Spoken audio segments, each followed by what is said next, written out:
Welcome to episode 204 of the Red Dirt Agronomy Podcast. I am Dave Deacon. You're in for a good episode. We've teamed up with the Oklahoma State University Plant and Soil Sciences Graduate Student Organization for a live recording, which was pretty darn cool. The live audience of grad students had the opportunity to learn the backstories of the doctors and had some great questions for them too. We will be covering a lot of cool stuff in this episode, and you will be able to find the information on what the guys cover on our website, reddirtagronomy.com. As always, we start with a quick trip down the table for introductions to the dream team of dirt and all things that grow in it. We'll start with Oklahoma State University Extension Cropping System Specialist. I was the most highly recruited long snapper out of Broken Arrow High School that year. I don't know if you knew that. Dr. Josh Lofton. And next to him, we find Oklahoma State University's Extension, Soil and Water Conservation Management Extension Specialist and the holder of the longest title on the podcast. If anybody wants to donate some NIL money, I think that will improve my recruiting quite a little bit. And Dr. Jason Warren. And finally, at the end of the table is Oklahoma State University Extension Precision Nutrient Management Specialist. Sitting in a hotel room in Africa, and the boss called you up and said, hey, one of your grad students got called out in the hallway and about fought a student. That was the uh-oh moment. The one and only Dr. Brian Ernell. The doctors enjoy hearing from you and answering your questions, so if you have a question about soil or crop production, jump over to reddirtagronomy.com and leave it there, or send us an email directly, podcast@reddirtagronomy.com, and we will discuss your question on the next podcast. Without further ado, let's start off with the doctors answering one of those questions. You are listening to the Red Dirt Agronomy Podcast. Mike mailed in, there are people outside of academia who are big believers in nutrient ratios such as magnesium to calcium, phosphorus to zinc, phosphorus to copper, etc. People like the Hefty Brothers have a national radio show, say they have their own on-farm research that shows that these ratios should be shot for in order to maximize yield. Much of academia does not say there's anything to these claims, though. Do you guys have experience with nutrient ratios or ideas why the idea of nutrient ratios has not gotten much traction from academia? Because they looked at it and they didn't figure it worked. I mean, the challenge with a the concept of a nutrient ratio is based on the idea that you've got cations that have, and their concentration influences their activity, and the concentration of other cations will affect the activity, right? Mm-hmm. Any soil chemist knows this. And then that you want a ratio that's sufficient for those activities to all move into the plant. And I've forgotten a lot of this crap.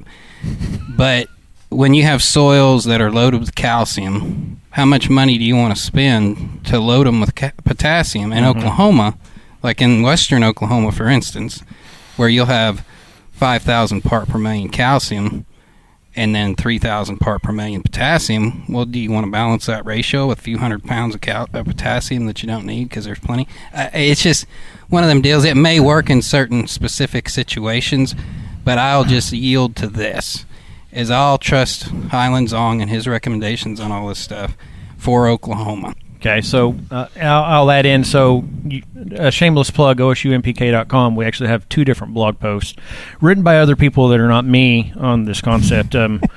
One was actually an older blog that I stole from a former soil fertility specialist up in Minnesota, George Ream. He published it, and his title, when he put it out in probably in 08 or 09 after he retired, was base cation ratios. They didn't work in the 50s, the 60s, 70s, 80s, 90s. Why the hell would they work now?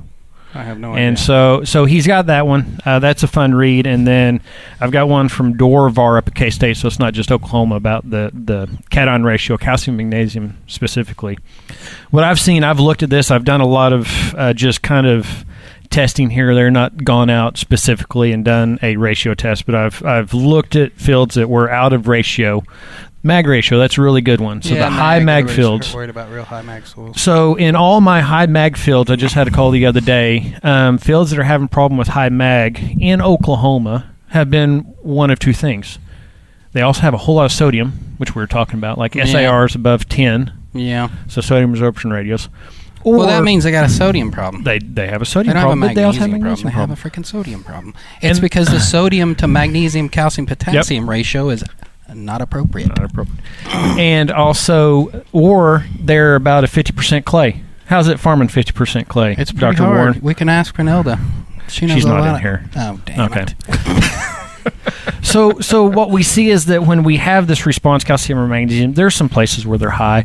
In theory, the plants uptake it. It's a nice balance. Changing it, especially calcium, magnesium, in a native environment has always been the challenge. How do we change that ratio? And is it the cost of changing that ratio actually economic, if it shows anything? And that's been proven over the last 40 or 50 years not to really be the case. Phosphorus and zinc, now that's an interesting one because of stuff like Blackwell. Blackwell has a zinc smelter, right? Yeah. So the old zinc smelter, we have really high zinc levels around Blackwell. We also have some fields that have extremely high phosphorus levels in eastern Oklahoma because of the litter. Yeah. We find in extreme unbalance, and we're talking phosphorus at 2,000 ppm, 4,000 ppm, which we wanted at 30 ppm, just to give you a relative level. We're polluting a lot of water with 3,000 part per million. Phosphorus. Then we have problems with zinc. Guess what? We need some zinc because of that anion balance in there. Or in the Blackwell smelter, where we have zinc, where I forget the optimals, we have zinc 100 to 1,000 fold higher than natural background. We need phosphorus because that zinc is preventing the availability. Well, then you need to balance the ratio. We got to. Or no. That's the. That's the deal. So, in extreme cases, yes, there's those scenarios. We're looking right now at nitrogen sulfur ratios, which tends to show out that if you're doing things well and not over fertilizing with one or the other, the ratio doesn't matter. But if you apply way too much nitrogen, you have to counterbalance with sulfur. Yeah. If you don't apply enough nitrogen and apply sulfur, then you also have problems. Or if you're short on nitrogen and apply sulfur, you can have problems. So we do have ratios, but the thought that we need to tweak these ratios to increase yield hasn't been shown in academia. And we've talked about a lot is that as academics, it's not about things that we believe or we hope to happen. We're basing our results on, we're basing what we say on data, not on theories. Yeah. And they've been doing it since the 50s, right? Mm-hmm. Yeah. So that's that. I mean, the thing about soil testing and nutrient recommendations, the balance stuff, micronutrients, it's very interesting, especially in the out in the high plains. We know our soil tests are not good for micronutrients in the high plains because of high pH soils. We also know that the yield capacity that we've developed in that environment is beyond what we had when we even looked at these things. So I could see maybe the need to look at some of these things again with a fresh eye and a fresh system under current management. But we've got a lot of that to take care of before we worry about reinvestigating something that's been investigated since the 1950s. And I like what you said. We need to keep looking at these things as we push yields. But right now our yield blocks are other problems, not calcium magnesium ratio. Not the ratio.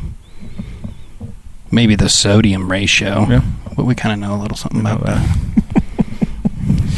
So how does that impact the layperson? I mean, the guy in Noble County with 70 acres that, it's not going. I mean, what we get here is that, and the email said it specifically, is that some very heavy hitters as far as industry and media and influencers are very much proponents of this ratio, and industry has for decades been a proponent of this. It's been included in industry soil testing lab tests for at least 30, if not 40 years now. So. Yeah, but I've been talking about this since I was a nutrient management guy. And I haven't been that in 15 years. So the deal is with this is that there are every new group of researchers that come out and get a job as soil fertility specialist, a lot of them are looking at that. So it's not that this hasn't been continued to be looked at. We just have not produced a data set in the United States of America that suggests that the return on investment is there to do it. And this is something I say when I talk about products that I'm testing. I can have a product work 25% of the time, and I might recommend it if I know when, how, and why it works. But if it's a coin flip on whether I tell somebody to do something that's going to be an ROI, I won't do that. And so for academics, we have to be pretty comfortable with the recommendations we make and confident that we're going to make a recommendation that will have a positive or at least not a negative ROI, I don't know, 60, 70% of the time if we give the right parameters to it. Yeah, and the thing is too is like in some soils where you do have some calcium and magnesium limitations, and I don't know, do you have any of that? I mean, have you ever seen a soil test with calcium or magnesium deficit? Yeah, we'll pick some Oklahoma? up. Actually, more of the heavy sands. We're already putting JIP on for peanuts and stuff like that. Yeah. So they're very uncommon, and in Oklahoma in particular, they're uncommon because our soils from top to bottom are loaded with calcium and magnesium. So if you want to add potassium to provide a balance with calcium, you're going to have to provide a lot of calcium. Yep. I mean, a lot of potassium. Or potassium, yeah. And that's where it kind of falls apart. There is a theoretical basis that is very strong in soil chemistry for a cation balanced approach to fertility, but in practice it doesn't work. That's a good point, is that the amount of K that you'd have to apply to our calcium-laden soils to get that balance could be just astronomical. Well, and then you don't know what the balance is because all the work shows that you really can't get to it. And that's the thing about like what I do is I don't worry about the top 4 or 6 inches of soil because we have rooting depths down to 4 feet. And even if you're marginal in your concentration of available calcium in the surface, it's going to take a long time to draw that down because you've got 5 feet of soil with mountains of calcium. That's why the pH depth is 7.5. Now, I do also want to add that we have a crowd mic if anybody wants to chime in, have any questions for the doctors, or would like to take a stab at answering any of these questions. So yeah, you gotta get some practice. Well, I mean, these are masters, PhD students. So I mean, absolutely, yeah. So and a pretty diverse crowd of them at that. Do we have any other questions? Not from the email box. Okay. No, not from the interwebs, but. Speaking of influencers, Jason, do you want to go ahead and give a shout out to your peeps in was it Colorado State? Yeah, the Colorado State guys. I'll give you a shout out if you're listening, and the University of Bloomsburg people. They were very excited when they saw my hat. Yeah. I guess they listened to the podcast, or when they saw it, they went and listened to it, and they liked it. So why don't you tell the people out there what you're doing a week or two ago? Oh, yeah. 2 weeks ago, we hosted the National Collegiate Soil Judging Contest and crowned the University of Maryland the national champions in soil judging. That's cool. Yeah. And that's OSU usually ranks pretty high in that. Yeah, but because we were the host, so I had in our regional, I had the third place high individual T Trotter, and then we placed. I had a young team, it's a rebuilding year. I had that senior leadership role in T, and then I had a bunch of young kids that were developing. Right. But so we didn't do great at regionals, but then we were disqualified for participating in the nationals. And from a regional standpoint, we had Arkansas, University of Arkansas, Tarleton, and West Texas A&M. Tarleton won what's called the team pit, and it's funny to watch them when they're in the team pit because they got their whole team down in there looking at the soil and they're arguing. They got knives poking it and stuff, and then they're arguing about what they should put on this card. Well, Tarleton, they spent every second of their time trying to figure out what to put on that card, and they end up winning. And then Arkansas got second. And so we had a pretty good representation from our region, which includes Arkansas, Oklahoma, Texas, and Louisiana. So as part of that, you're done with the season. I'm done with the season. Okay, so how's the portal impacting that? Are you seeing any transfers from North Carolina State? From Arizona? I'm not aware of a transfer portal. Although I've picked up a couple years ago. I picked up a transfer from the University of Idaho. Right. And she was a leader on my team until she graduated. Yeah. So and then we get transfers from Wilburton and some of the regional Oklahoma schools, and it's because those kids like he land judged since he was in junior high, and then he went to Wilburton. I think Wilburton. south or eastern. You're getting getting positive response. Yeah. Okay. Hey, it's kind of nice having a crowd out here to fact check. So I got a little pipeline through some of the smaller schools. It's pretty productive. And you're not running into any name, image, likeness issues with. No, we haven't run into that. If anybody wants to donate some NIL money, I think that will improve my recruiting quite a little bit. I'd have to. I don't know. I guess I have to talk to Dr. Kuhn about our ability to do that. It's worth a conversation. Yeah. I mean, because it's a collegiate team. Oh yeah. So I don't know why you couldn't do it. I'm in favor of it. That's a good idea. If he asks me, I'll give it the thumbs up. So okay. Send Dr. Kuhn my way. Yeah. See how much money you get from action figures and jerseys. Action figures. But we do get good support from the donation to our students activities fund and stuff like that. That's what we use, and so it turns out we're good. So the purpose of this podcast, doing this in front of the group, was a few months ago. I feel like it's been a while, but Brian, you were at a event, and then some. Oh, Josh was. Whenever they said we'd like a little bit of background on who all's in the podcast. Yes. Oh, okay. I'm going to say that to continue to spur the conversation on. Even though you don't remember it. I don't. Okay. Well, evidently, welcome back. Yeah. It was brought up that that would be a good opportunity. So we thought, hey, why not have some pizza and do the conversation in front of the grad students. So, who wants to go first? Who wants to do their little backstory spiel? I guess we can go tallest to smallest, I guess. Do we need to line up on the board? Here, okay. We'll go. You haven't said anything in a while. Yeah, that's right. Let's start with the origin story and then go to Q&A. Okay. So Josh, backstory. What? Hi, welcome back. Hi, welcome back. Yeah. I mean, I don't know. But I was born and raised in, I was born in a hospital in Tulsa. well. No, I mean, I came from the Broken Arrow School District over in Tulsa.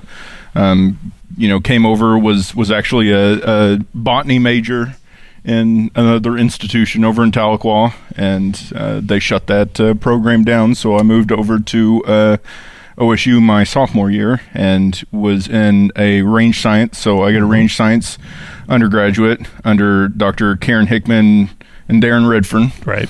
I decided at that point in time that I absolutely hate cows.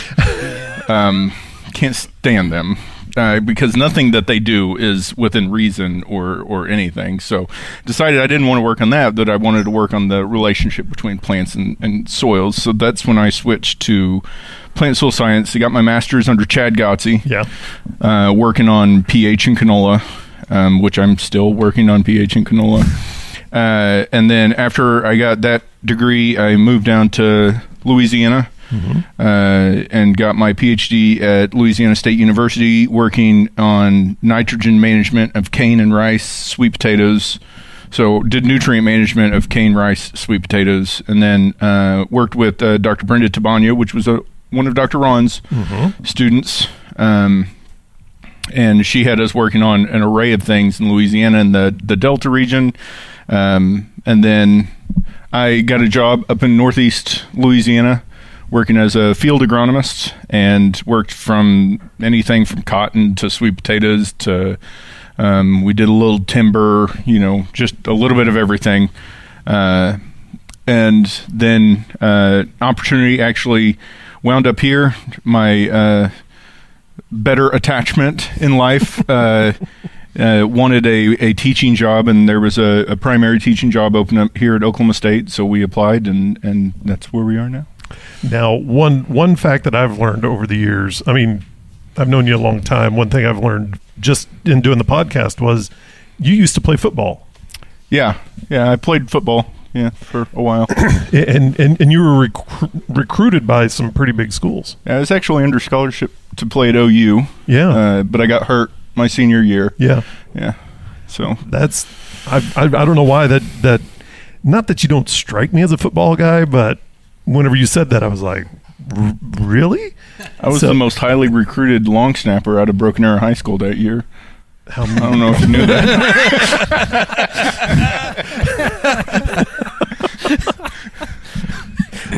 Well, yeah. We'll but I don't know if you knew that. Well, I actually have your trading card from that year. Yeah, it was quite a big deal from Broken Arrow. So that's pretty cool. If that's true at all. No, but it was a funny story, right? So I was at a football camp in my sophomore year, and I was a tight end. I was decent. I was decent for high school. It was not good enough for college. Right. But I was a pretty good long snapper, and they had the special team camp, which was at like 6:00 in the freaking morning before anybody else showed up, and old Bobby Stoops came out to go to show, and then we actually had breakfast that morning. He That's talked to me cool. about going to school there. Yeah. So, but then tore 3 muscles in my back my senior year, and doctor said, if you keep playing football, you might not be able to walk in the end. So, Right. So I was like, I kind of like walking, so we'll go and choose that route. Yeah. And So then I started doing track. So yeah. and the rest is history. That's the rest. Yeah. Yep. So tell everybody what you do now as part of your why you're at OSU. Besides, Well, I still have the multi-personality, can't choose a crop, do everything under the sun. So like that's kind of what we do.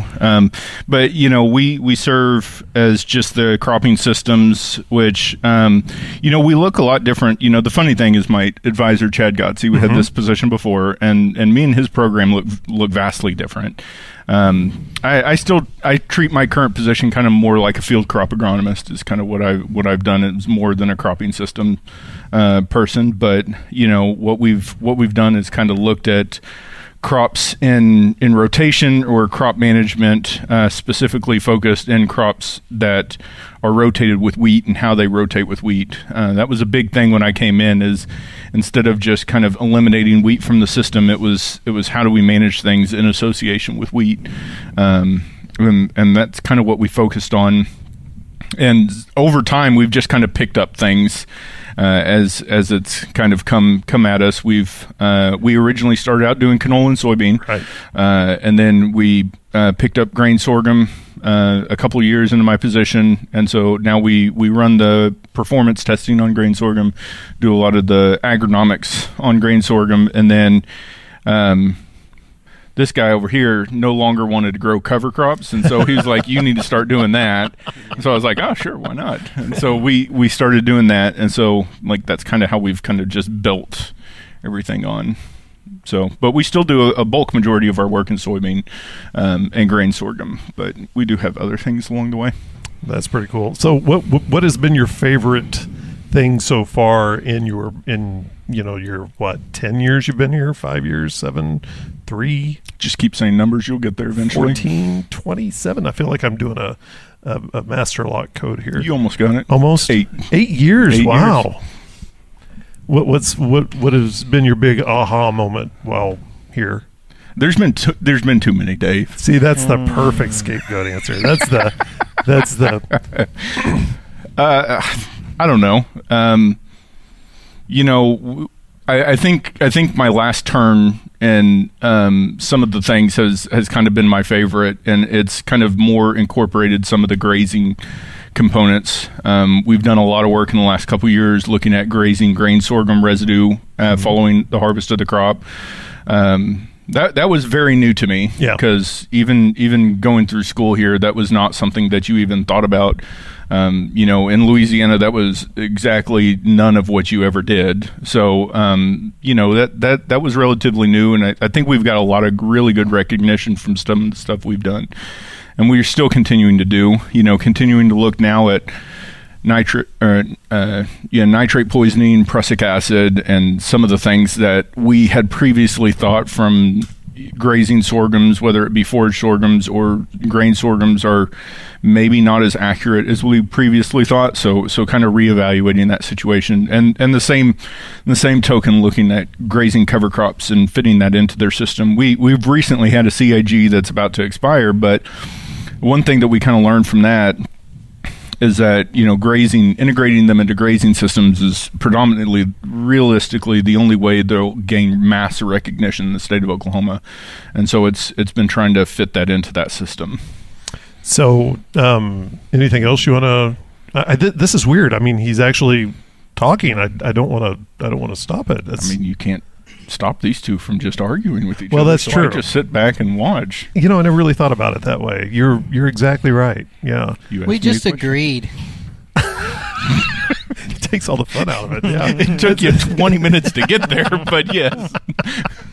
Well, and next to Josh, we have Dr. Jason Warren. Jason, give us your elevator speech. I grew up in Winoka, northwest Oklahoma, on a cow-calf stalker operation, and I came to OSU, and my freshman year as a chemical engineer, I thought I was real smart, right? And I found I wasn't. So, actually, I wasn't that smart. But anyway, I just didn't like engineering, so I was sitting in the dorm room with my roommate, and he was failing out of geology. So he was looking for another major, too. I wasn't quite failing out, but I was on the cusp. Right. So we found environmental science in the College of Ag, and I came over here, and they told me to talk to Dr. Donnelly, who was at the time the Beatrix of our current department. And he said, you don't want to be talking to me. You need to talk to Hattie. So I go and talk to Hattie, and I go through and get an environmental science degree. It was like the third or fourth class of the environmental science program. So it's really kind of fun to see what's happened to that program, and it's very good. Right. Housed right next to our department. And so then Hattie talked me into getting a master's degree, and I did that out in the Panhandle, working on animal waste management, specifically looking at ammonia volatilization from swine effluent. Yeah. And then I went to Virginia Tech, and that's a fun story I won't get into. As far as how I got there, it was just kind of bouncing around, because like some guys have plans. I don't really ever have had a plan. Right. Even right now, I don't know what I'm doing next week most of the time. But I didn't ever have a plan, but I just fell into Virginia Tech, ended up working with one of Bill Ron's graduates and a tremendous co-advisor, Greg Mullins, and just a great group of people, and worked on the Eastern Shore dealing with like poultry litter management and phosphorus management, and try to knock down the agricultural impact on the Chesapeake Bay. And then I went to a postdoc with the ARS in Kentucky, worked in an animal waste management research unit there. And so I was a nutrient management guy, and at that location, at that time, the ARS was getting into this greenhouse gas monitoring, so we developed protocols and a laboratory system to analyze greenhouse gases from our chambers.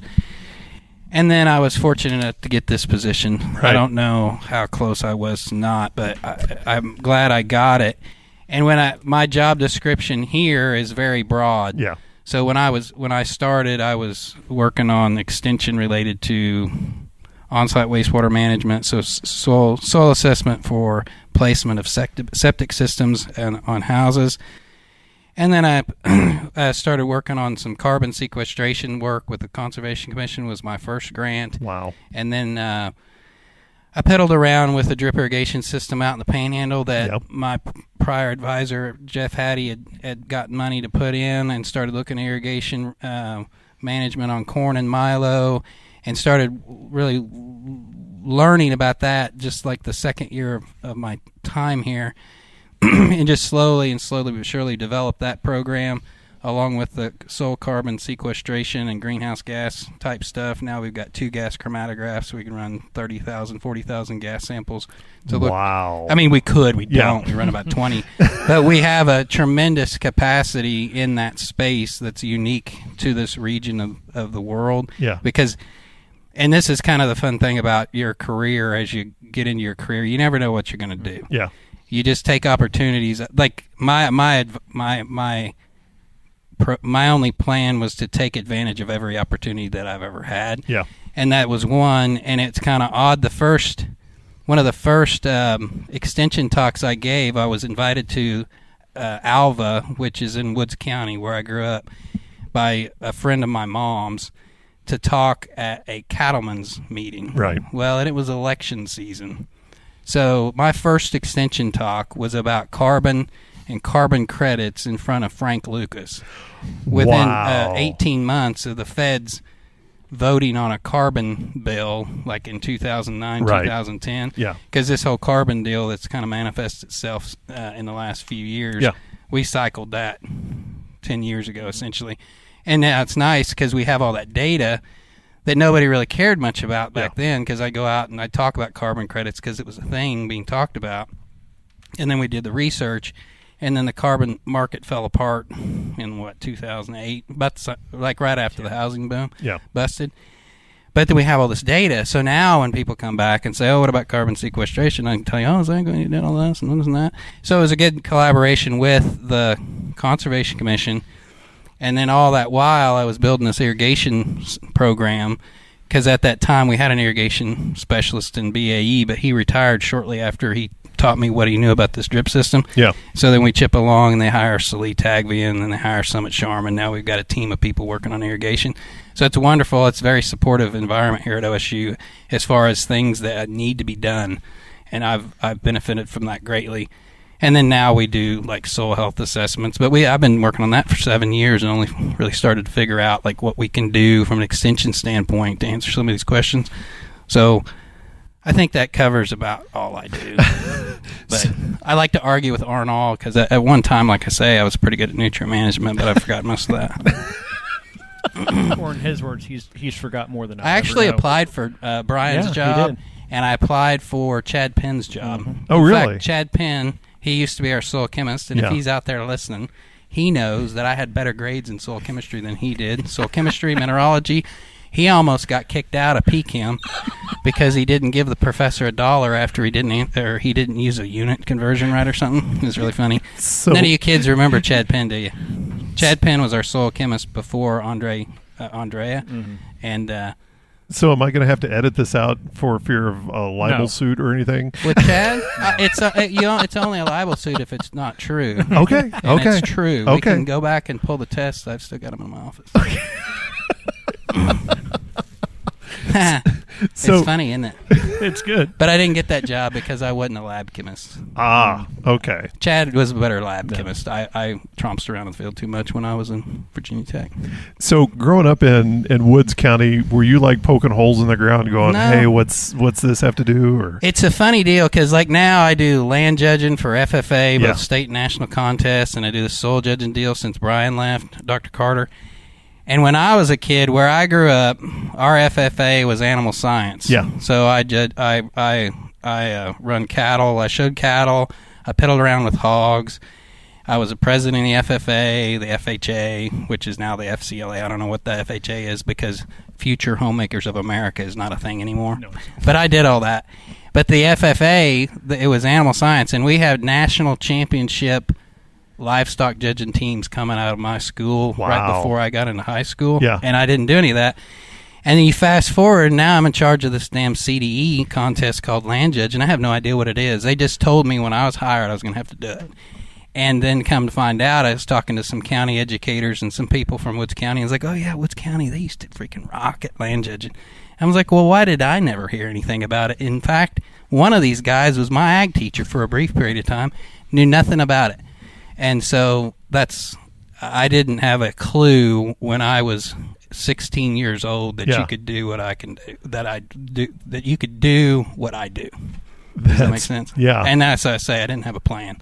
I just walked through life taking advantage of opportunities provided. I could see that. Yeah. Yeah, that's a fair assessment. Yeah. So I'll ask you the same thing I asked Josh. What has been your biggest landmark, I don't know, aha moment since in your tenure at OSU? I don't know. Super. Brian, so Hi, guys. You made me answer it. fade in. Your job has, or at least your title has changed over the years. I mean, whenever I first had you on the old show, you were just the soil guy, and then it has morphed into soil and water and nutrient and blah blah blah blah blah. Yeah, and I'm the management Sustainable guy. Ag Research and Extension See, Professional Development Program Coordinator. Exactly. Yeah, and it's fun. Like, I don't know about Haas. The fun thing about my job as it accumulates over time, and that's what happens at universities nowadays, is that people leave and then you accumulate a portion of their workload. Yeah. And it's been fun because it's exposed me to a lot of different people. Like, I've always viewed my extension program as the hinge upon which we bring in all the experts on cropping systems and grazing systems management. So I get to work with Josh and Arnold and Amanda. I get to work with everybody in my department. And then I get to work with the animal scientists and the INRA people, because I know how to stop the wind from blowing dirt up into the air. It's easy. You just keep it covered. Aha. But keeping it covered requires management. Yeah. So I get to work with all these people. So like Josh is talking about grazing systems on sorghum. Right. There's things that we did back when I started to say, oh, you can't graze no-till. You can't graze no-till because you compact it. Blah, blah, blah, blah, blah. Well, I'm like, okay. So we did grazing trials and exclosures looking at the impact of heavy grazing on compaction and all this stuff. And what we found is, as long as you maintain some level of green growing cover, the root mass will work as a skeleton to hold that soil open. And the grazing's not going to hurt anything. It might hurt the top couple inches, but what kills you is when you remove the residue and the ground cover, and then that soil bakes hard, and you can't get a drill in it. But as long as you can maintain a surface condition where you can get a drill in it, then you can be successful grazing. And then that was before the no-till cover crop rotational grazing, blah, blah, blah. And a lot of the people that are pushing that for the last 10 years are the ones saying you couldn't graze no-till in the first place. Mm-hmm. But you have to be able to graze no-till in Oklahoma because, how many acres of cropland is grazed every year, you figure? What percent? A lot. So that's kind of stuff I get into. Well, and one last thing, you've also, a lot of your research is into soil water. I mean, you're part of a national organization. It's more of a regional organization dealing with the Ogallala. Ogallala. Yeah, Yep. And that's the thing is, like, when I came here, we didn't have any foot in the door with the collaborative efforts on the Ogallala. Right. In fact, we were left out of the Ogallala Consortium and all this kind of stuff. And then I kind of pushed my way in. And we only have 3 counties. Yeah. I mean, Texas has half of Texas, and Texas is pretty damn big. Right. We've got 3 counties, but we are very effectively represented in that group, partly because of our geographic location where we're at in southwest Kansas, because it's too far from Manhattan. Right. And then northern Texas, they've got great people in Amarillo and things like that. But it's been great to work with them. And then that irrigation experience is then transplanted into the dryland or rain-fed systems management, and with an acute understanding of soil water dynamics. Because most people don't realize that when you get a half inch of rain, it only goes in the ground about 3 inches. Right. And that's significant, because you've got 5 feet underneath you got to fill up. And then how that rain falls affects how it can move into the ground. If it's cracked open to the center of the earth, you get 10 inches of rain, you fill the profile in one day. But then the next day it rains 10 inches, you're going to have a flood. And that all has to do with the soil dynamics with the water. And it's fun. And irrigation has increased my height and awareness of all that stuff. That's really cool. Really cool. And watch this little transition I'm going to do. As part of that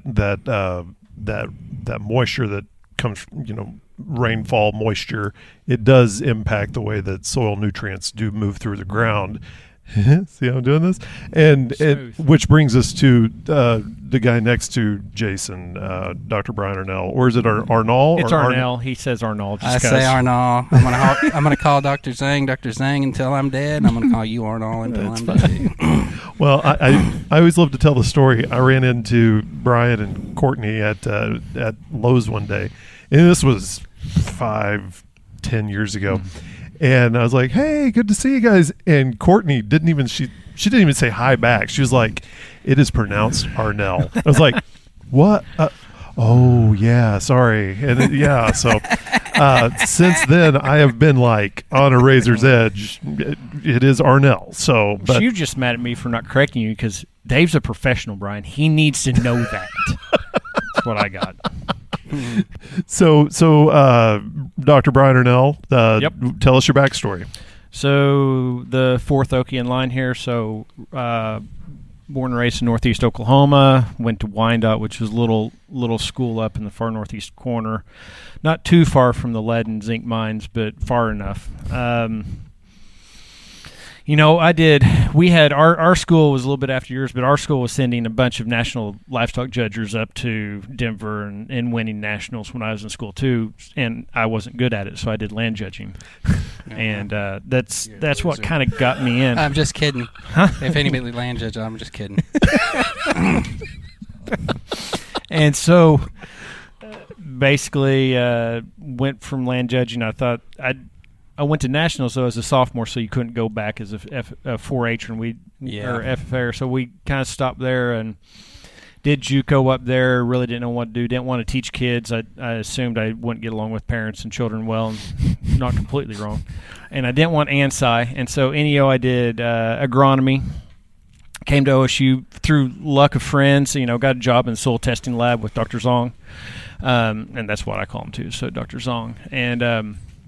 I moved in Stillwater June of 2000, hadn't left. I tried to leave a couple times. In fact, your advisor offered me PhD position at Tech. You pretty hard. We had good times on your trip. We had good times on that recruiting trip. Another reason we talk about Eastern Virginia. But but I got back on campus after doing that Virginia Tech trip. Told Dr. Ron that I was going to go do a PhD out there with that crew and have dual advisors, and came in. Just so excited about it. Say, hey, just letting you know before I sign, I'm going to Virginia Tech. And he goes, what are you going to do? I want to work with Hollis Barley because they've got new Hollis Barley they need fertility Rex for. He's like, what did you do that for? That's stupid. Don't be a dumbass. You know who was the primary ramrod for that project? Who? You don't know who was the ramrod for that? Dr. Thomason. Yeah, okay, yeah. No, he was going to be my primary. Oh, he was? Yeah, it's going to be him and Steve. Oh, okay. Wade and Steve. Was your primary. No, Wade was going to be my primary.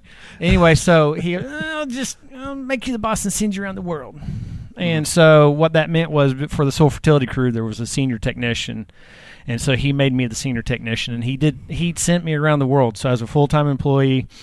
I went to Mexico 3 times, China 3 times, India twice, Uzbekistan once. And really got to a good view of the world.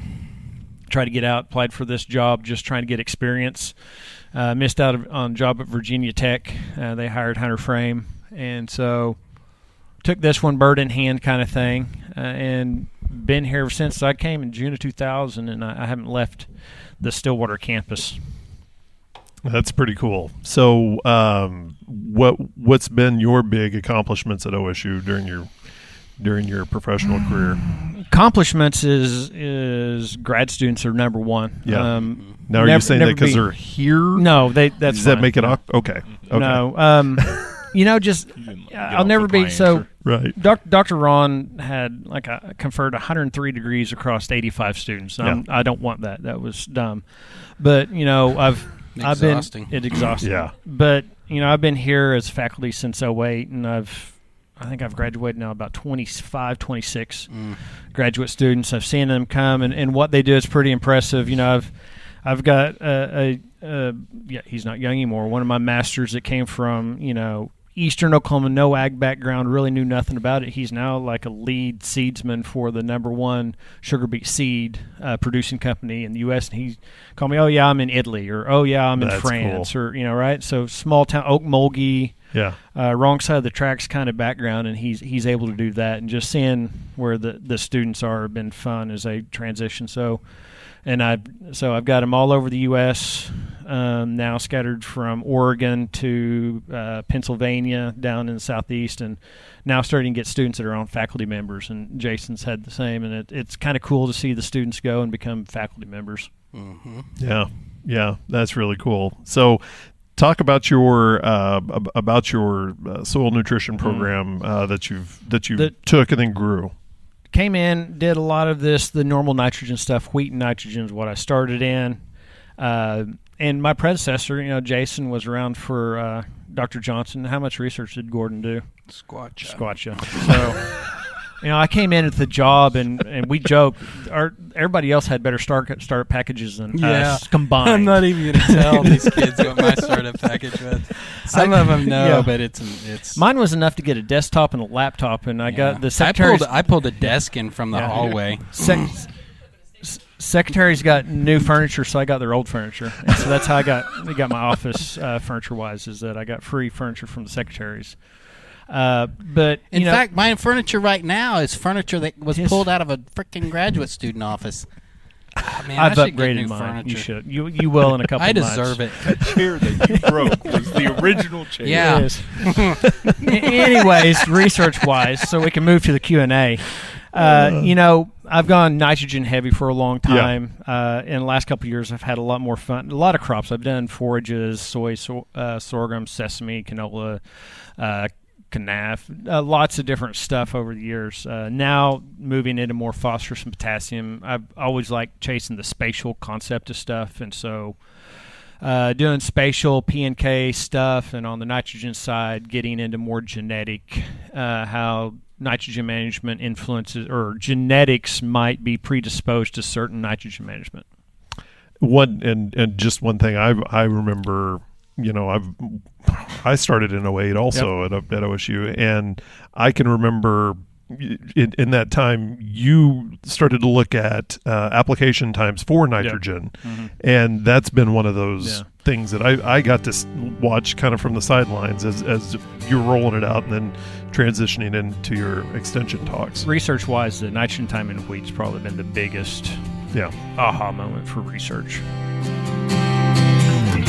And we're taking a quick break so the doctors can get another piece of pizza before we dive into the Q&A section of the podcast.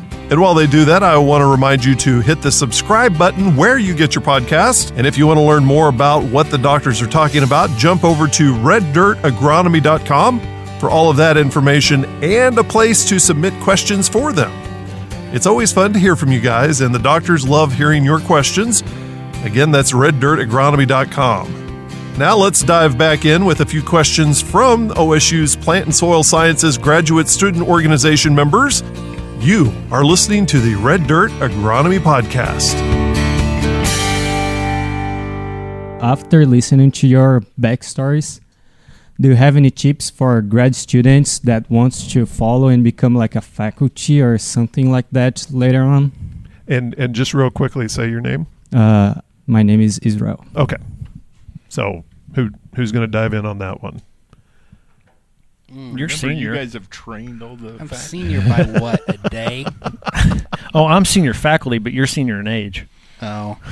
I don't know if I'm a very good... I started 15 days before him, so I am his senior. Oh, okay. At OSU. 15 days? Yeah. Yeah, I guess. Middle of the month, you start at the end of the month. Yeah. I don't know. I mean, you're on the path, right? I mean, you're in graduate school. All I can say is take it... The challenge with my response is this, is I take as many opportunities as possible, but that also means I never say no. I say yes to everything. So anybody says, oh, you want to do this, you want to do that, and I say, yeah, I'll do it. And then you become very busy. And when you're looking at a job, when I come out of Virginia Tech, I was a technician there for 2.5 years, just like Brian. So my PhD program lasted 5, but I was comfortable. My wife had a job, and the Eastern Shore is a great place to live. I like my boss. I like the farmers. I mean, it was great, but I wasn't making much money, so I needed to get a job, and I graduated. But the challenge was I was doing all this stuff. I was doing great work, great extension work, and we published some things. But then really the reason I needed to go get a postdoc is I didn't have enough publications relative to my time in. And it also, so you need to be productive in the publication thing. And it's not something that I enjoy. I like the discovery of science, discovering new information in my own mind. And then, yes, you must publish it or it doesn't matter, except for you. And that's the problem with my professional career. But then when I went into the postdoc, don't be afraid to go into a postdoc. Find one that is good. If you're struggling to find a faculty job, go to a postdoc with a good attitude to say, I'm going to take advantage of this, and I'm going to pump out some papers, and I'm going to do some good work, and then get your vita in line. That's really what has to happen. Is your vita needs to be in line to get the job that you want. And like me, I was a nutrient management guy that worked in manure and phosphorus, and they were a dime a dozen in 2005, because the biggest issue of the day in soil fertility and nutrient management was water pollution from phosphorus. 10 years prior to that, it was nitrogen. They went to phosphorus, and then they tried to go back to nitrogen. I think that killed it. Yep. And then try to set yourself apart uniquely. And like the greenhouse gas deal, I didn't freaking want to do that. But my boss, he's like, oh, we're going to do this. And I'm like, I don't want to do it. And he's like, you're going to do it. As a postdoc, that's a problem with a postdoc, is you don't have any control over your life. In fact, I was an ARS postdoc, and the secretary told me that I was billed on the paperwork as a piece of equipment, essentially. And in fact, when I got this job, I took a $5,000 pay cut and a real $10,000 pay cut in benefits and all that coming from the feds to the state. But I wanted to be in charge of my own stuff. And so don't ever shy away from a postdoc, because in the postdoc what I realized is that I could do this job, and I was damn good at it. And if given the focus and time to write papers, I could belt them out. And in 2 years, with collaboration with some good scientists, we generated 7 or 8 papers in 2 years. So, and prior to that, I had like 5. And it's also good to do as best you can to I've been successful only through very effective collaboration with a tremendously productive scientist, and that's another key to where I'm at. I mean, that's 110%. The only other thing is be seen when you can. Student competitions. Yeah. Because you got to prep yourself for that interview process as you're going in, and you need to get up there and be a star when you're giving that seminar. Yeah. Be able to get the attention, show the passion, show the background knowledge, and gain that audience's as approval. So you got the paperwork you got to do, and then when you get in, we bring in candidates all the time that on paper are great, but you put them up in front of live studio audience, and it just yeah. Because the Vita gets you the interview. That's true. But then, like, and at least that's how it is here. Yeah. Is the Vita will impact your ability to get the interview, but then your interactions with people and your interpersonal skills and presentation skills, that's what'll get you a job here. That's not necessarily the case everywhere, because some places want money and paper machines. And I'm glad that I don't work in a place like that, because I would have not made tenure. Take advantage of opportunities that are not given to all graduate students. Whether that's teaching a class, whether that's going and giving an extension presentation or something like that, because the 2 areas of faculty that get the least amount of candidates to interview are heavy teaching and heavy extension people, because people are scared. And I mean, there's no disrespect to them, but we all do research. So getting a researcher is a dime a dozen, because everybody coming out of school does research. Now, getting somebody that's exquisite at teaching or giving good extension presentations are very rare to find. So if you get given that opportunity, take it, and even if you fail horribly, learn from it and kind of just build on that. And then the other thing is give as many presentations as you can. Again, you can fail horribly. It doesn't matter. Yeah. Because it's all about, disseminating information. And like Jason said, or Brian said, your Vita only gets you so far. And I would much rather hire somebody that's personable, that can give their information to the students or give their information at a national meeting or growers, than I would be somebody that can pump out 10 extra papers. It doesn't matter. Yeah. And I was lucky at Virginia Tech because we did a lot of extension as students, or Any, at least talks. any other questions? You want to pass the mic around? Okay, so my name's Josie. My question is, in terms of the drought, when should Oklahoma producers be considering maybe baling their wheat instead of leaving it for grain? I've been by wheat fields they need to turn cattle out on right now. But the problem is that some of them don't have enough wheat out there to hold the ground down once they're done grazing it. I mean, the deal on that, Josie, for me is not necessarily when. It's more of a growth stage. You can get that wheat up through boot and start seeing what's in the boot, and then that's the time. I mean, if I'm going to bale a wheat field, it's going to be at boot stage anyways. That's where I'm going to get the best combination of quality and quantity. And so you get it to boot stage, or when you start having that head extrusion, you start seeing what the head looks like, and if you have anything, and then make that choice. There's stuff that's way past that, though. It's already been zeroed out, and so you're talking about that transition line that we're at right now. And I just got some stuff earlier today from northern Noble County that it's probably going to be grazed pretty soon. Wow. In Noble County? Mm-hmm. Yeah, I guess Far northern Noble northwest. County, they've been listening to. Yeah, because one of the challenge, like when you look at the managerial complex of that decision, so if you've got 1 million acres of wheat that's going to fail, how many crop adjusters do you need? Right? And we run into that. I mean, because like last year in a panhandle on our station, that station's managed in a pseudo-production fashion. They've got production acres and they got research acres, and they utilize crop insurance to keep that station afloat. And it took a while. It takes a while sometimes to get the adjuster out, unless you've got a real good phone number. So because they got to adjust that, and then they can turn the cattle out on it, and then they got to figure out, what the next plan is as far as their business plan, as well as running cattle on it. So and some may we're just have getting to, pretty close. yeah. And as far as baling, I'm surprised we haven't started seeing balers, but a lot of the stuff that needs Too to be short. baled up hardly wouldn't be worth running a baler through. I think we're going to see more summer crops put in if we get a rain than we are baling. Yeah. And to that end, I mean, I know it's still kind of early, but what would be, if knowing the conditions that we have right now, what would be a good summer crop moving in? I love asking that question because Josh always says, well, depends on the mile section and it depends on the on all of these variables. But I mean, where we're at with the moisture that we don't have right now, well, I mean, we got a half-inch rain at the farm the other night.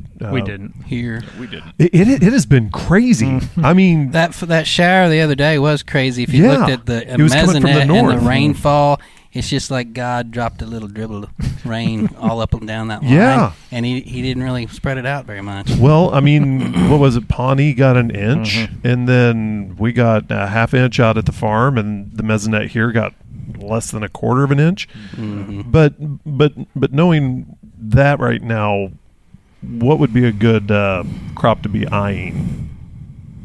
Look into your crystal ball. They're called mile markers, Dave. Mile markers, golly, mile But, sections. I mean, at this point in time, whatever you can wait the longest to plant. I Yeah. mean, to be quite honest, I mean, we turn around end of next week and everything's all glory. I mean, anything can really go in, but I mean, really just depends on your system. I mean, like, to answer Josie's question, I would have started moving cattle on it or baling it last week, because I think we're in a hay shortage for the most part. So if you're really cattle dominant, I would really be looking towards something that you can probably graze or hay. But I've heard a lot of folks switching from corn to grain sorghum in the last couple of weeks because we just haven't had great planting during corn season. But then, there's that on the other side of the state that they're just now really getting corn in because it's been too wet, for the most part. So, I think for the most part, most of the state outside of the far western panhandle region, I think anything's playable right now. But once you get farther west, I think you're really getting limited on what you can do. Mm-hmm. For North Central, what's too late for corn? When do you switch from corn to sorghum? Let's just say it started raining next week. Is it too late for corn already?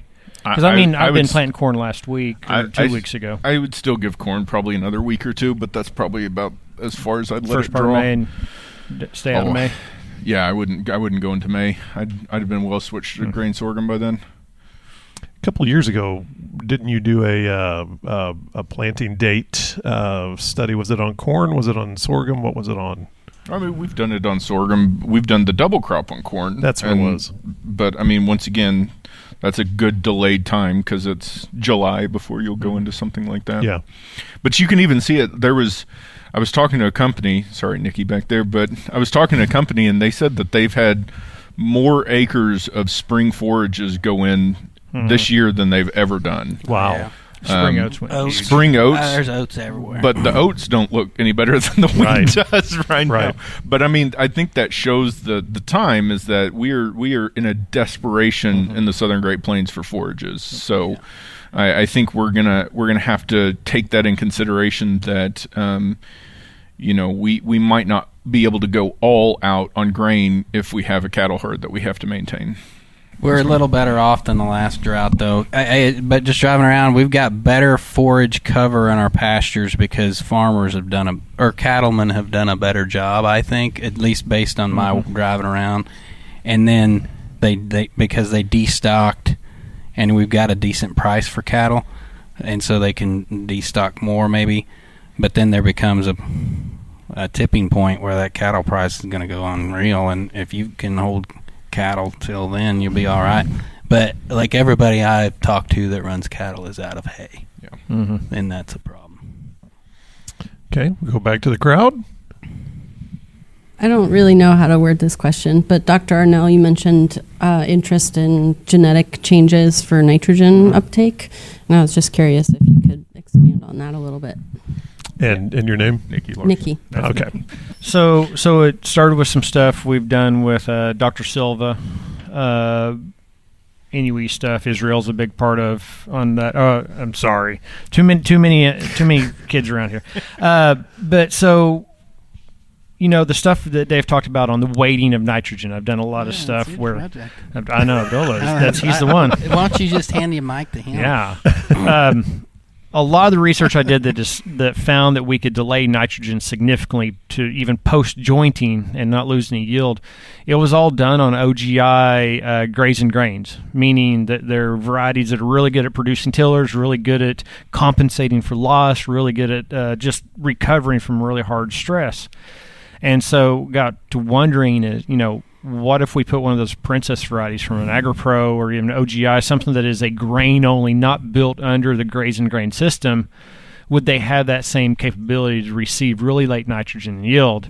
With the stuff that Dr. Silva has done with the Inuit project, which we're on now year 4, I think, or year 3, we've been doing a lot where we looked at 4 OGI varieties, 2 considered low pro, 2 considered high protein. So we have Gallagher and Iba are our lows, and we have Double Stop and Green Hammer are our highs, basically high protein types, under no nitrogen or full nitrogen.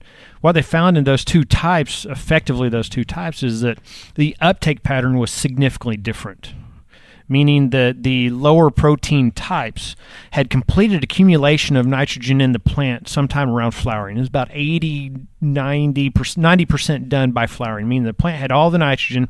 It would translocate into the berry by flowering. But our green hammer and our double stop, both grazing grains, both grazing types, were only about 70 to maybe 73%. It was meaning a significant 30% of the nitrogen that would end up in the berry hadn't even been brought into the plant's above ground biomass yet. And so seeing even within the OGI group, the Oklahoma Genetics Incorporated group, the OSU produced wheats, that we have significant difference in uptake patterns. Now we started looking at, so Radon Sherry, one of my PhDs, is looking at I think he's got 14 cultivars across 4 companies, looking at all nitrogen early versus all nitrogen late, and also looking at that Green Hammer and Gallagher combination, and really detailed with 3-pass pre-plant, early green up, late green up, and a combination of the 3 to see, do we have nitrogen management preferences in genetics And can we isolate that out and say the grazing grains we should fertilize late, the grain onlys should be go early, maybe a low tillering type needs to be fertilized early, or it can wait longer, and really start parsing out, is nitrogen management a wheat type? I don't want to be it by cultivar because it's too hard to chase, but maybe we could say types of wheat, grazing grains, low tillering, high tillering, those kind of things might have some preferences for how we manage nitrogen. Are you able to control for weather? I mean, you can't, but how do you factor weather and water into that? So far, we've not done it well. In the last 2 years, right, Radon? So his first year of Radon's first year of looking at the late fertilized nitrogen, we were very, very conscious last year about not fertilizing until we hit jointing. Well, he got a good rain the day before jointing. About jointing, the day after jointing, he applied his nitrogen and it didn't rain for another 90 days. Oh, gosh. Yeah. It didn't rain again until boot stage. Wow. Kind of missed that application window.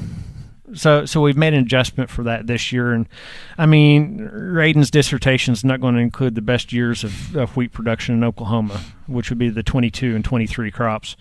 But even with that, the stuff we found last year was really interesting because some of the cultivars really didn't respond well or handled the deficiency much better and still could recover. So while it was a miss, there was still some information. This year we got it out, got it all reined in, and we might not be looking at 100 bushel wheat, but we're definitely seeing some. I think we'll see what we need to find. And I think what we're going to find out is it may not matter that that late is actually okay regardless of crop type. But to that end, I mean, your research isn't lost because, I mean, there are going to be other years like this one or the previous years too. I mean, yeah. that's one thing I've always enjoyed about, the bad years. I guess I shouldn't say that, but the fact that you guys are still learning from that because not every year's an A+ year. Yep. Okay. Passing along. Ryan's got one up here. We need some interlude music in here. There you go. Okay, so my name's Ryan. I got a couple questions. First one is just for the panel. Why is Bermuda grass so great? And then the actual question. You want to give the title of your dissertation you just defended? Looking at experimental hybrid Bermuda grass genotypes. Okay. So no bias there. Nice bug, man. But from a non-researcher standpoint, so just a lay person, how do you come up with these experiments that you guys talk about? That's a good question. Like, what do y'all do, I guess, day to day, besides like reading papers or whatever, to come up with some of these? Wait. When's the last time one of you read a full paper? Not one. Not one we've been on. Yeah. Like not one we're reviewing. Yeah. Oh God. Just answer that question. I was a graduate student at one point in time. I don't know, because I'm 85% extension, 15% research. So my job is to deliver scientific information to stakeholders, And so when I came here, I didn't have a clue what I was going to do because my predecessor hadn't been in the job for a while. He'd been the department head. All I knew is I had to do that damn land judging contest, and things just come along. Somebody came to me and said, "Hey, these people want to do some carbon work," and then there was a big grant, and they were trying to get money to do biofuel, like with the switchgrass and stuff like that. And they're like, well, to make this thing fly, we're going to need somebody that does greenhouse gas budgets on this stuff. So then I started doing that.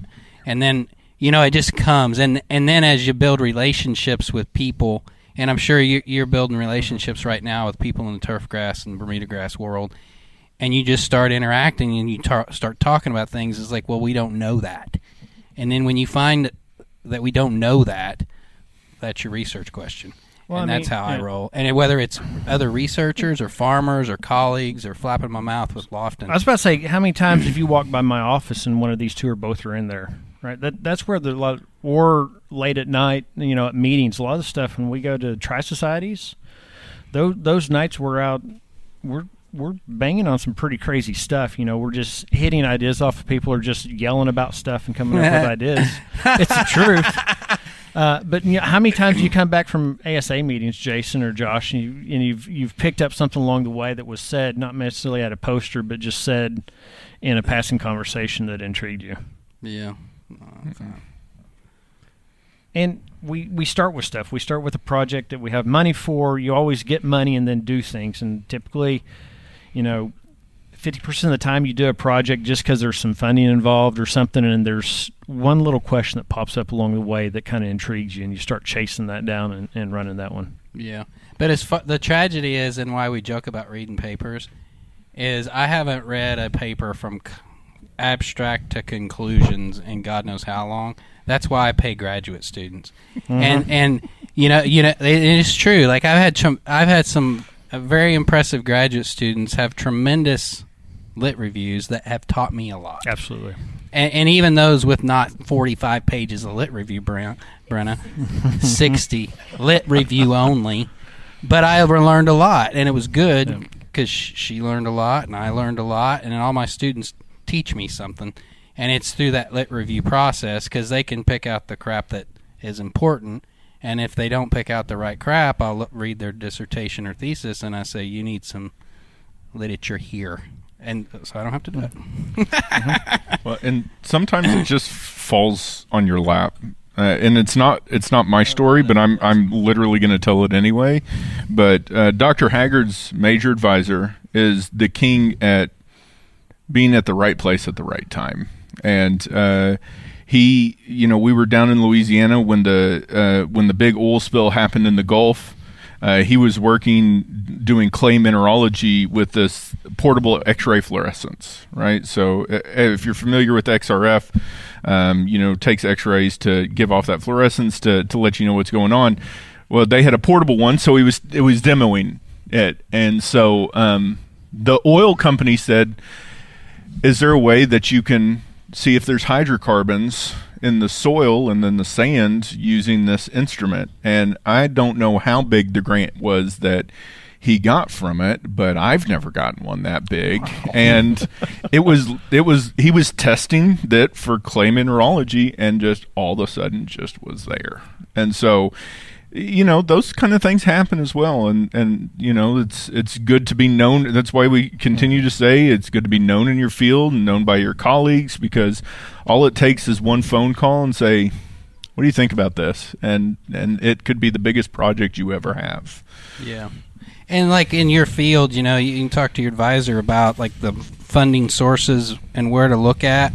And I would encourage you, because like when you interview for jobs, they'll ask you, well, where are you going to get money to do the work you want to do? And you're going to talk about NEFA and SF and all that stuff. But if you've got the time, and time is always precious, start looking through some of those like grants.gov and start looking at some of those RFPs and look at the priority areas and like look at and see where you're going to fit.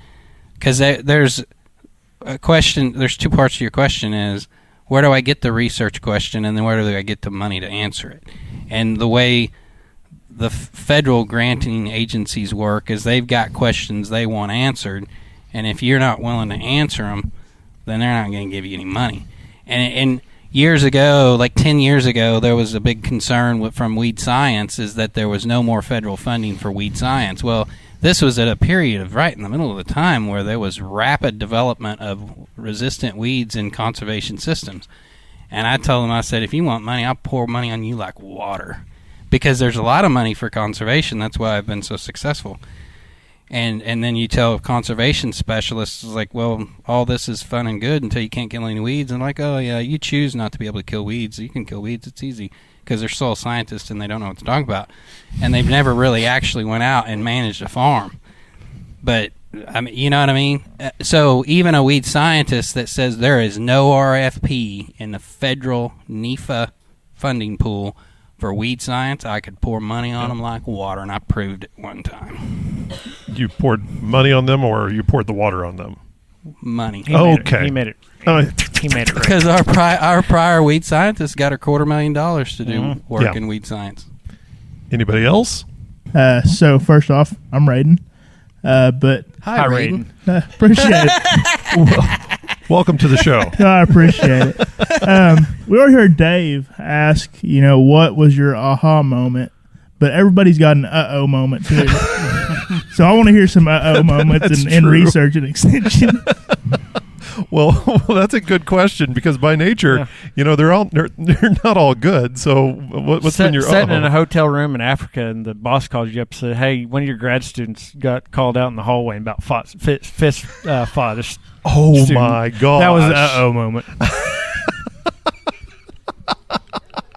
I'll go back to Hey, that situation got handled. It did. Yeah. You didn't Thank even you. need to worry by about the it. police or who? No. I mean,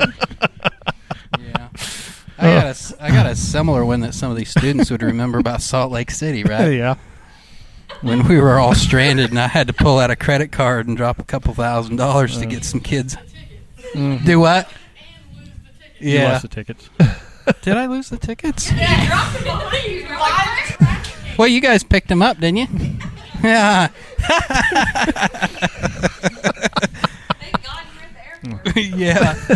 Whereas, Research-wise, I don't see there's been no-nos. I see that you answer a question, yes or no, and you move on. Extension-wise, there's always things that you look back in the extension meetings like, God, what did I do? What did I say? But nothing stands out. More of the uh-oh moments are always dealing with students somehow. I don't know what it is about grad students, but between things getting broken, machines falling, people falling off of strippers and stuff like that, and not the person stripper, the mechanical strippers. Cotton strippers. Just to clarify. Yeah. Students passing out in trucks in Western Oklahoma because they cut their finger on shears and nobody's around. Luckily, Jordan Shearer came out and held that one. And I have to challenge you because challenge me. If all of your students have these stories, I guarantee, at least from graduate school, you have the same story. Oh yeah, no, because absolutely. I'll tell you mine, and it's a great story.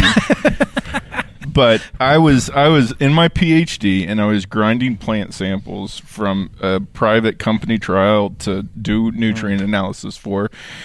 And for some odd reason, the postdoc that was there kept samples in big black trash bags. And so we were grinding samples, and it was a grinding room all by itself. So I shoved those things against the wall. I went home for the night. Came back the next day, and they weren't there. Come to find out, the janitor took those, threw them away. So I was like, okay, no problem. I'll just go to the trash can.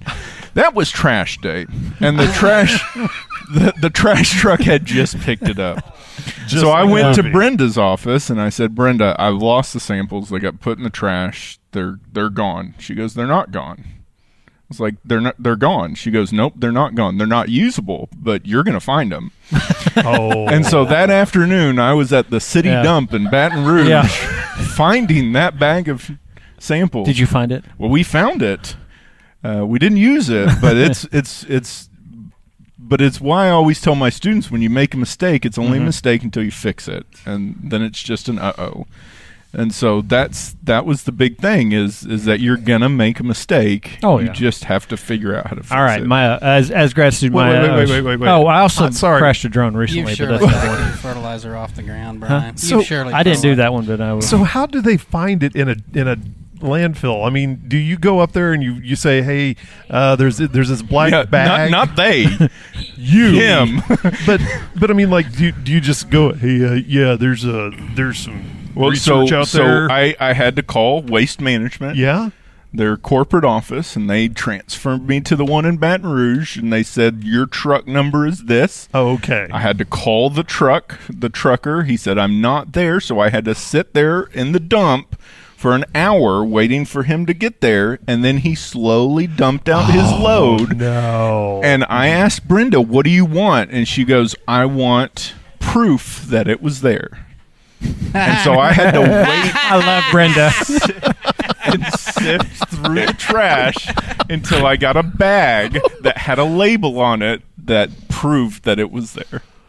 Oh my gosh! Yep. So Wow. as Jason And so brought at up- that point in time, I took her purchasing card and I got big mesh sacks. And that is what we stored samples in, not big black trash bags. Holy cow! Okay, back to the conversation. I've always wondered how that works. I mean, like you got something that went to the dump. How do you undump really it? sit up at night and wonder how that works? Well, Yeah. there's things I wonder about, and it's been on the list. But yeah. Anyway, Those must be Yeah. expensive. So it wasn't me, but being a part of the long-term fertility trials with Bill Ron's program for a long time. There was known to happen one time. So these trials were established in the late 70s. I think I've heard this Early one. 70s, Yeah. late 60s, 69, 71, when a group of students applied urea to the unfertilized check. Yeah. They got 2 generators and 4 shop vacs, and subsequently shop vacked up all the urea from the check plots that season. So that's been done at least twice. Wow. Over the history last of time was 222. not that long ago. Yeah, it wasn't. I think it was. I Yeah, remember it was, this day. Yeah. Personally, though, so 2 days on the job, I was in a wreck. I wasn't driving, and so my first week out, I was actually under concussion protocol.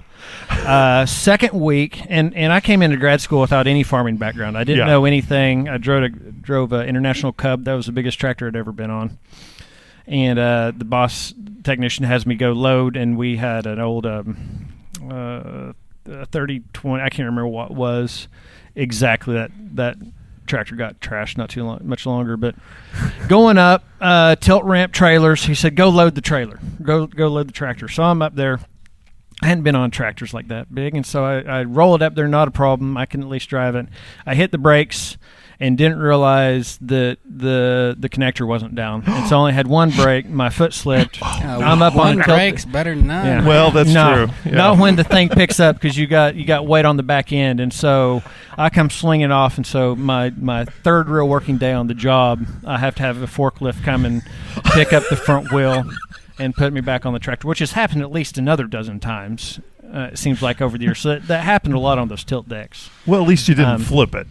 And the You got grads close. that, Sure, he's grads done who have been that. along Right. with me is that they just saw me wreck a $25,000 drone a couple weeks ago, and really I didn't run over it with a freaking Bulldozer. Dave. Hey, things So, happen. yeah. But my reaction anymore to things going bad is pretty calm, because I've seen it all happen. Isn't that amazing how that I happens? know, it's real nice. Jason, what's your? I don't know. I've got so many freaking stories, but I'll tell a couple that are relevant to my students. Okay, there you go. Okay, There so you go. if a student, I'm pretty sure, maybe Grace, because she doesn't do as much soil stuff, but if a student's ever worked in one of my soil labs, Yeah. one thing they know is to not jack with the temperature on an oven. And there's a reason you don't jack Okay, with yeah. the temperature on the oven. You put a bunch of wet, cold soil in there and the temperature goes down. Well, it needs to be turned up a little bit, right? Right. Well, sometimes when you turn the temperature up on an oven, the temperature goes beyond the combustion temperature of the sample bags that you have it in. Oh Yes. no. And when I was a technician at Virginia Tech, I don't remember exactly what happened, but I had samples in coin envelopes that ignited inside the oven and smoldered, and then filled the entire building up with smoke. Wow. So students that work for me, that's why you don't jack with the oven. And then I've got a million stories driving and hauling stuff. Like the worst one is, and this is a puckered up moment. So I when I was at Virginia Tech, I was like I say, technician, and we had this spider type sprayer, and they come up with this freaking bumper pull trailer, a 5-ton bumper pull trailer that this guy had put 1.5 inch angle iron on both sides so that the wheels wouldn't hang off the sides of the trailer. And it was 9 foot 7 inches or whatever the legal limit to go down the highway without a flat, like with CDL. So first I go get this damn thing, and I get it in a 1/2-ton truck, and I realize that the trailer was wired. It was a farmer's trailer, so it was wired to the farmer's trucks that weren't the same wiring system as what was on the state truck. And I'm running on an interstate 4 lanes wide going one way, about to hit the tube in the what was it? Bridges and channels. The tunnel there in Norfolk. Hampton Roads Bridge Tunnel. And I'm hauling about 70 miles an hour, keeping up with traffic.